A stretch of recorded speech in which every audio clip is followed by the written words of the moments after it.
What is up, YouTube? It is Filthy Casual, and basketball is back. Yes, basketball is indeed back, and I'm so excited for it.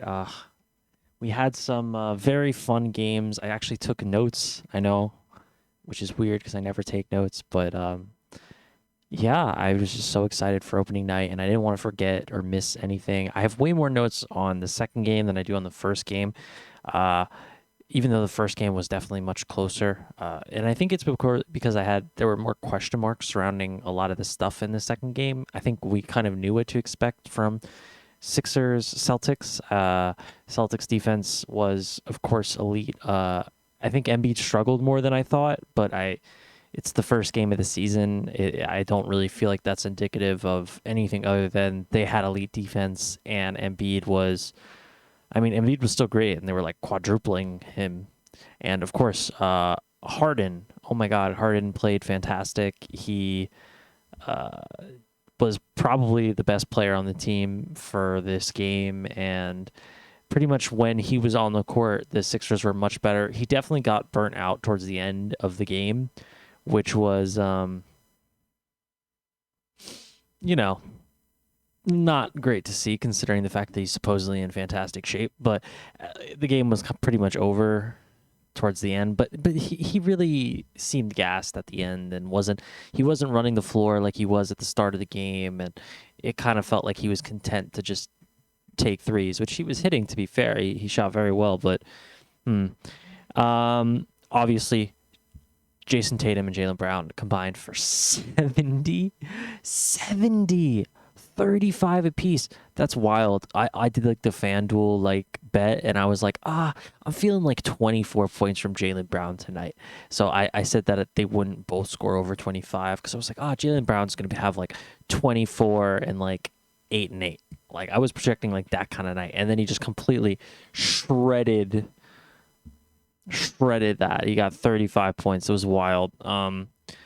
Yeah, other than that, they're definitely missing Robert Williams, his length. But, I mean, bro, they still won. They were convincingly better in the third quarter. And when Grant Williams and all these other role players, Derek White stepped up, it definitely felt like they were getting more contributions from those guys. And it wasn't like the 76ers played bad. When Jason Tatum and Jaylen Brown combined for 70, there's only so much you can do. Tyrese Maxey looked good, but not great. Again, it's the first game of the season, and Celtics defense is elite. But I thought both teams showed a lot of really good stuff, and I think they'll both be really good this upcoming season. I really don't have a ton to say about it. After speaking for 3 minutes on it. All right, moving on to the Warriors Lakers game that I think should be ending right about now. I got off like a couple minutes left because Wiggins hit a 3 and basically called the game. And the game overall went as expected. I think the Warriors spent a decent chunk of the second quarter, pretty much the entire second quarter on the second unit. And let me say, they looked good. They were definitely much better than the Lakers second unit, but they're young. They were on the court for I think it was 7 or 8 minutes, and they had no points. It was really, really bad. And then once I think it was Moses Moody who broke the ice. Moody hit a 3 or he hit a jumper. I forget exactly what it was, but he hit a jumper, and suddenly everybody started scoring. Wiseman started, getting passes from the pick and roll. Wiseman looked really good. He looked passable defensively, which is good considering they were playing against AD and LeBron. And I mean, his offensive flashes of rebounding and and just overall being a lob threat were really, really good for the team, and it was really fun to watch. And it was nice seeing him on the floor. I would say he between him and Looney, he had the better game. Although Looney still does all the small things. There was a play Curry was struggling at the start of the game, and there was a play where he was driving to the rim, and Looney just screened AD right under the basket. and AD couldn't come over to help, and Curry just had a free layup. And that's the kind of like little shit that Ludi does that doesn't show up. And, that's partly why he's starting. I'm going to talk about that poignant play between Jordan Poole and Draymond, where Poole just gets this really nice like dribble move where he goes between his legs and just like threads the needle between two defenders and just gives it right to Draymond for the layup. And it was just a really good moment. I will say Poole didn't look super happy or ecstatic or smiley with Draymond about it, which he might have been in previous years. Like, hey, I got you. And he was just kind of like high five. But it was also like the second quarter or something, and the game was still kind of somewhat close. But I think it's because he was just like, yep, I got you. And he was like, I'm focusing on the game. So there's still definitely some tension there. But hey, they can play still. Other than that, as far as like the Lakers go, AD looks super agile. He looks healthy. Last year, he did not look like this at all, like the entire time. But AD does always have good first games, so we'll see if he actually continues to have that. But he looks like I wrote that he looks like a DPOY again, because in the year it was Giannis versus him. I was like, I wanted AD to win it, even though Giannis also completely deserved it. But I was pulling for AD on that season, and I think if he's this agile and this mobile, he is definitely going to put a lot of freaking people on notice this season, which is good because people started fucking telling him he's like, oh no, AD's not like a top like 25 player in the league. Like I've heard some wild takes over the offseason. I know it's because it's the offseason, and also because AD's been injured for like years, but holy heck. I think the Lakers definitely struggled with Pat Beverly getting into foul trouble early. Pat Beverly kind of like they had this like little comeback in like the fourth quarter that was entirely spearheaded by LeBron.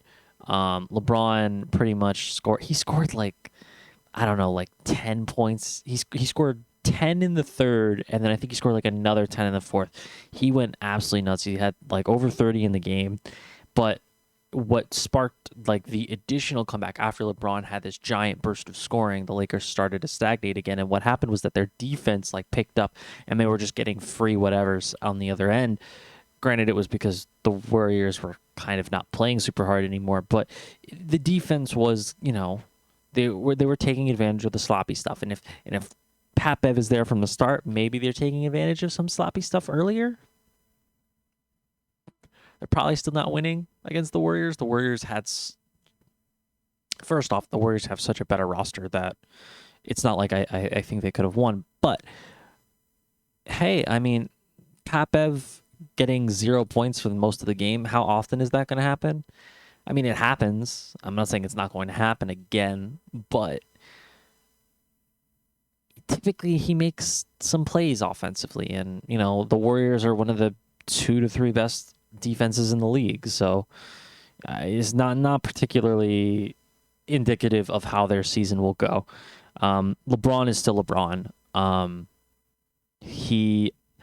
In the first quarter I was like, man, LeBron's like really playing passively, and he's not like really going to the rim. I was like the second quarter, it was like 2 minutes in or something, and I was like, I haven't seen LeBron get a layup yet. And then he like got like 3 drives in a row where he just muscled through people, and I was like, there it is. There's LeBron. So LeBron's still LeBron. Westbrook looked somewhat uncomfortable. I mean, it's always been a choppy fit. But I don't think Westbrook played badly. I think the fit is awkward, and that is why people get on him so much, more so than his actual play. Because, and I'm not saying like, oh, look his stat line, because let's be real, his stats are inflated. A lot of those rebounds were defensive rebounds that, I mean, there were at least 2 other people somewhat nearby. I would say that there was at least 4 or 5 rebounds that he got that could have gone to other people. And his points, a lot of his points, I think he scored like 6 or 8 points at the end. Just like after like the Warriors weren't playing defense, and he was just getting like layups, and then he had the alley-oop from, I think it was Kendrick Nunn, but I don't really remember. Um, and that was pretty much Westbrook. But I will say Westbrook was definitely their third best player in this game. I think more so than pointing at Westbrook or LeBron or AD for this game, this was definitely a question of other players and their roster really just not being good enough. This was a very much a team win by the Warriors and very much a team loss by the Lakers. Kendrick Nunn did some good things. Austin Reeves is, I mean, all right, I guess, but like the Lakers roster is really lacking some depth, and it showed in this game. Thank you so much for watching this video. If you've gotten to this point, I'm very tired. I stayed up to watch this game. I have not had time to do a ton of stuff for this channel lately, and I promise that will change in November. Probably around halfway through November after Thanksgiving or over Thanksgiving. But before then, I'm just going to post when I can. And I told myself I was going to do it today, and I did. I'm so excited for basketball to be back. And, you know, leave a like for the homie staying up till 1 a.m. Especially because I got shit to do tomorrow. I got so much shit to do. All right. Thank you so much. And have a wonderful night.